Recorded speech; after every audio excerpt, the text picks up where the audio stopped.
susuportahan natin ang ating gobyerno at kung kailangan ng tanggalin, pag sinabi ng sovereign people na tanggalin na ang presidente gawa ng siya'y walang niya, aaksyon na po ang Armed Forces of the Philippines, susuportahan po ang mga tao. Yan po ang gagawin natin. Sa People's Initiative po yan, hindi po sa revolusyon yan, hindi po sa madulong revolusyon. Gagawin po natin yan, kaya People's Initiative po tayo, constitutional yan. Hindi ako nagkamali ng tanong sir kasi sir, yung politics no. Ngayon sir, ang ginagawa ngayon ni Dr. Marcos ay pumupo siya ng tinatawag niya na ICI, Independent Commission Investigation, to investigate this anomalies in flood control. Ito ba naniniwala ka is magiging patas o cover up yan, cover up yan. Lahat ng mga politician kung ayaw nilang gamitin ang batas at gagawin, gamitin ang batas. Kasi may mga batas tayo, pwede mo nang ihulihin ka agad yan at ilagay yan sa at file mo ng kaso para pahabain ang usapan, usap-usapan lang. Ang komisyon, wala nang gagawin niya, kundi usap-usapan lang. Parang Senate at saka Congress investigation yan. Puro dada. Ganun lang po yan. Kaya lang, meron ding isang pupuntahan po yan. Ang sana, ang pinagdadasal ng lahat ng Pilipino, na talagang nagmamasid. Sana, dito po sa ginawang komisyon na to, kahit lahat ng pangalan ay mabanggit. Yun lang po ang kailangan po natin. Lahat ng pangalan at babanggit at kung talagang si President Ferdinand Marcos ay may sariling tamang pag-iisip, ano pang gagawin niya? Tatanggalin niya lahat yan gawa ng napatunayan na at ikukulong niya yan. Tingnan na po natin. Bigyan po natin ng pagkakataon pa kasi siya naman ay talagang sa ngayon ay hindi pa sumasabog po talaga ang galit ng mga Pilipino. Okay, gumagawa pa rin po siya ng paraan, pero kung talagang wala nang mangyayari yan, meron pa po 2 kalahating taon para mag-alsa ang taong bayan. Naniniwala ka ba na may kinalaman sa magiging corruption ang nangyayari sa ating bansa? Kahit no name drop.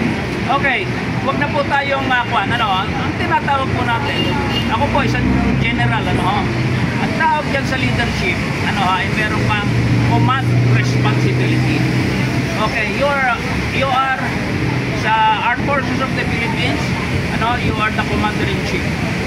Sa Executive Department, you are now the President, His Excellency the President. Lahat ng mga armas ng gobyerno, ang Armed Forces of the Philippines plus yung civil government is under you. Lahat yan, ay pinamumunuan mo. At bakit mo sasabihin na wala kang responsibility dyan? Sapagkat ikaw ang nag-assign ng lahat ng cabinet members dyan, lahat ng undersecretary dyan, kilala mo yung lahat na yan, kaya ikaw ang may kasalanan. So, sa may salita, palagay mo may kinalaman si Of course, hindi siya makakatakas.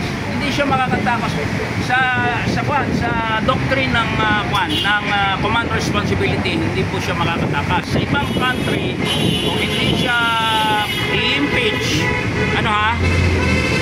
sa revolusyon, patatalsikin siya. O kaya magpuputita.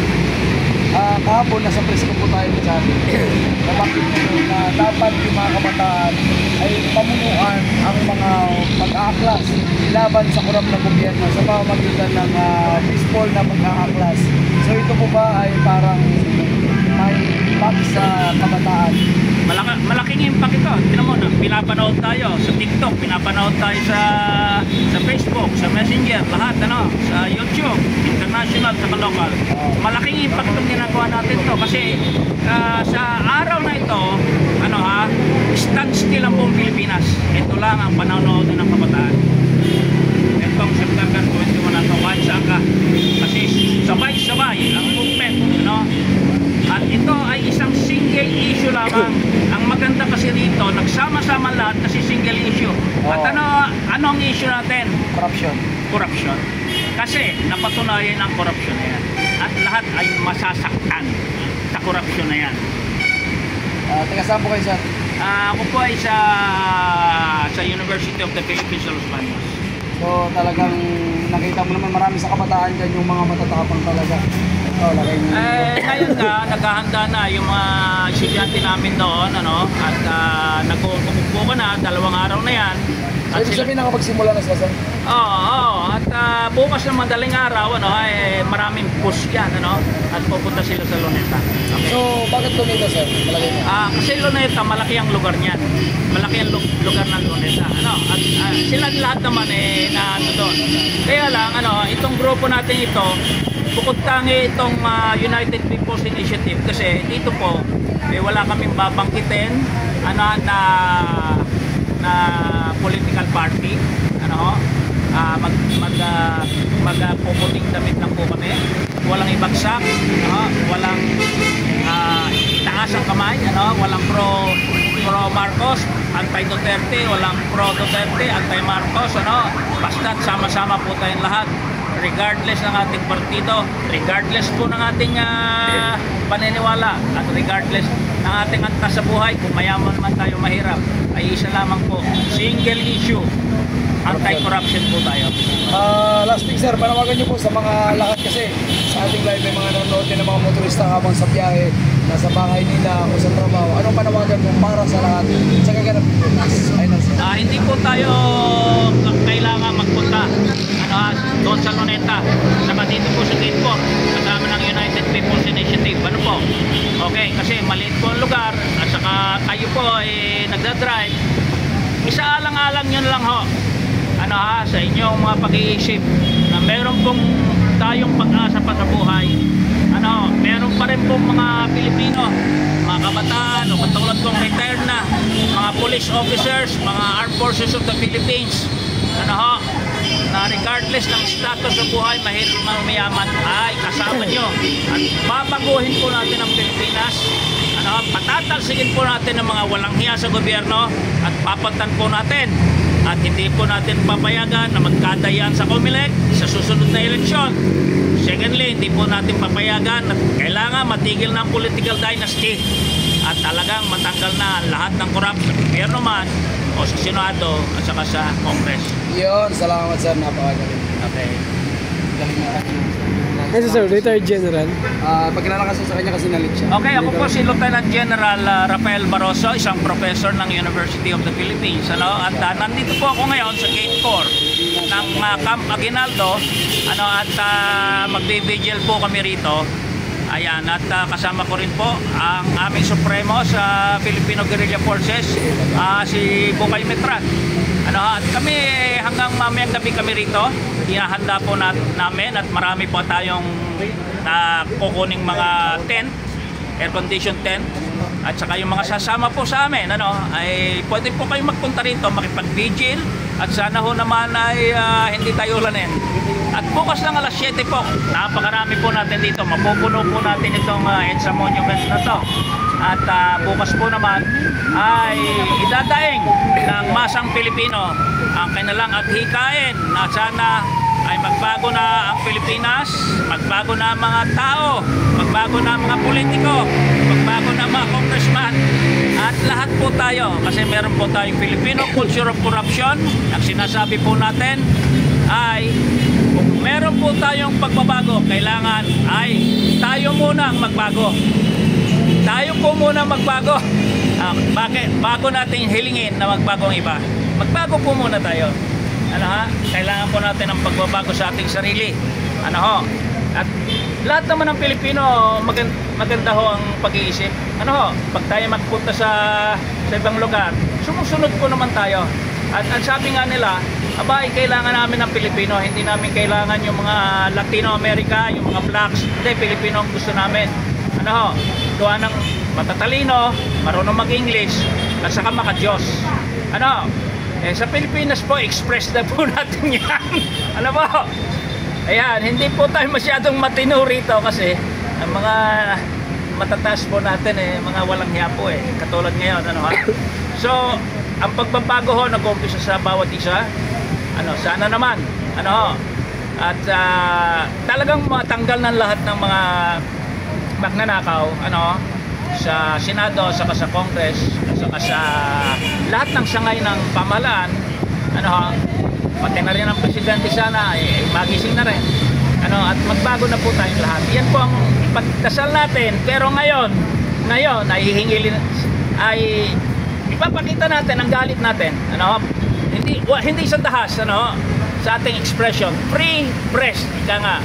At pangalagaan natin ang demokrasya kasi sa panahon ng demokrasya lang natin magagamit ito. Pagka dictatorship na po, hindi na po natin mapapahayag ang ating saloobin, hindi na po tayo makakapag-rally at wala na po yung free press.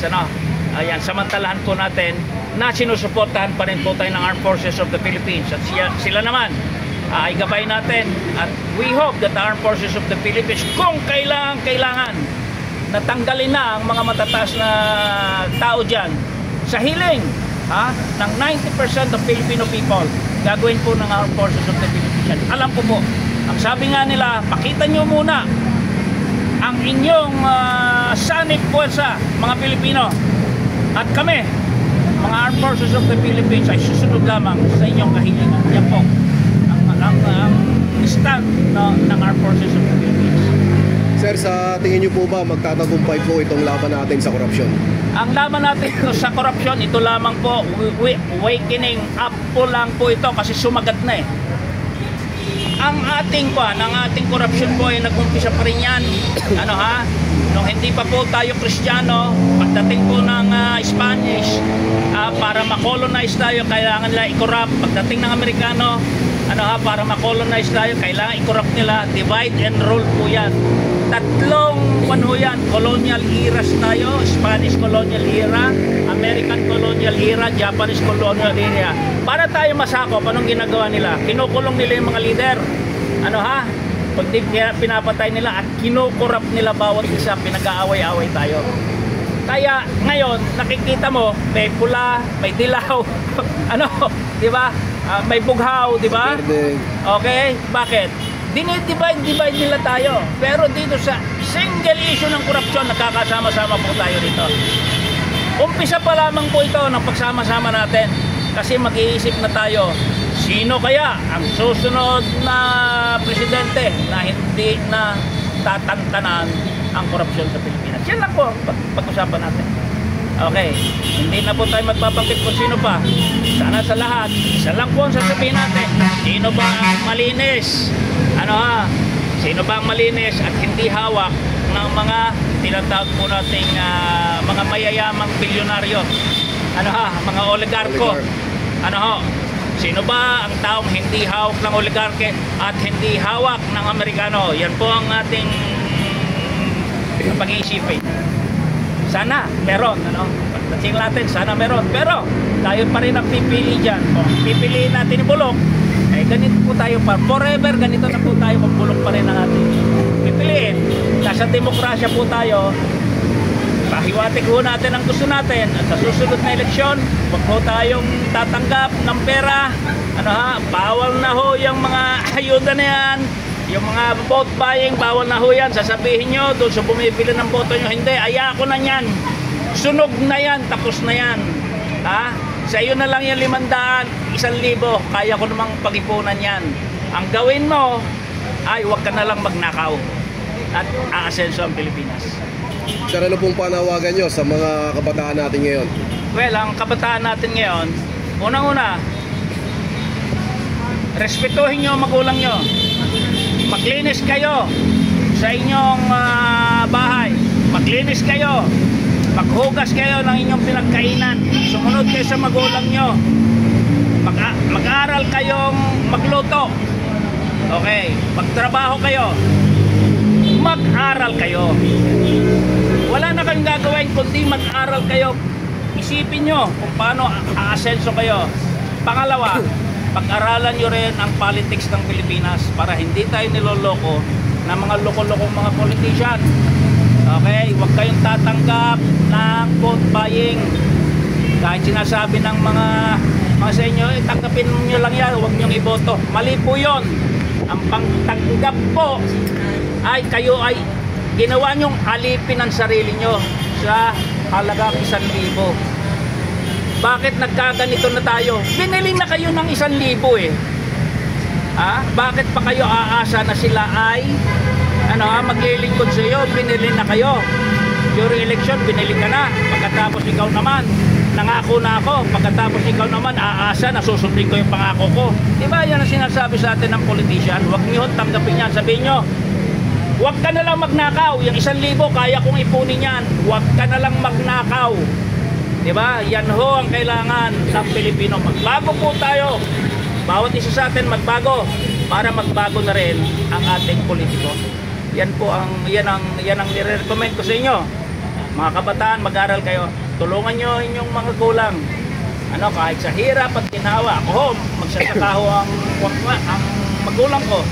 Okay, nagtatrabaho. Hanggang ngayon nagtatrabaho ko sa rice field. Pero ako, naging professor po ako ng University of the Philippines. Kami yung first wave ng kabataang makabayan. Pero ngayon, ay hindi na ho po pwedeng komunista na yan. Nasa demokrasya po tayo. Sa tamang pamamaraan, ay kailangan may angat natin ng tao. Ako ang chairman ng Progressive Socialism of the Philippines. Chairman po ako niyan, si Dr. Rafael Barroso. Ang adhikain lang namin ng Universal at ng United Peoples ay to eradicate poverty. Yan lang po, eradicate poverty. Kaya po natin yan. Napakayaman po ng Pilipinas. Napakayaman po ng Pilipinas noong aming kinumpyut yan. Alam nyo ba, sa yaman ng Pilipinas, sa bawat adult, bawat adult 18 and above na Pilipino, sa aming computation lamang, sa yaman ng Pilipinas, bawat buwan may 30,000 pesos kayo. Salamat, sir. Thank you.